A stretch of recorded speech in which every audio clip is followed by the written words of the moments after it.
రాష్ట్రంలో 26 జనవరి నుంచి కొత్తగా పలు సంక్షేమ కార్యక్రమాలు ప్రారంభిస్తామని చెప్పిన ప్రభుత్వం తీరు చూస్తూ ఉంటే ఎట్లా ఉందంటే పేదలకు సంక్షేమ పథకాలు ఎలా అందించాలనే దానికంటే పేదలకు సంక్షేమ పథకాలు అందకుండా ఎలా కోతలు పెట్టాలనే దాని మీదనే ప్రభుత్వం ఎక్కువ దృష్టి పెట్టినట్టు కనబడతా ఉంది. ముఖ్యంగా రేవంత్ రెడ్డి గారు ఎన్నికల ముందేమో అందరికీ పరమాన్నం పెడతా అని చెప్పిండు. కానీ పవర్లోకి రాగానే ప్రజలందరికీ పంగనామాలు పెట్టినట్టుంది రేవంత్ రెడ్డి తీరు. మీరు వారి 6 గ్యారంటీల్లో మొట్టమొదటి హామీ మహాలక్ష్మి అమలు కాలేదు.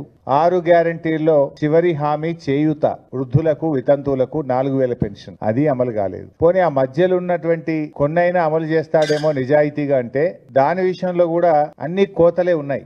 నేను ఐ విల్ ఎక్స్ప్లెయిన్. అందులో రేషన్ కార్డుల విషయంలో కానీ, వ్యవసాయ కూలీల విషయంలో కానీ, రైతు బంధు విషయంలో కానీ, పేదలకు ఇల్లు అందించే విషయంలో కానీ అన్నీ కూడా కోతలే ఉన్నాయి.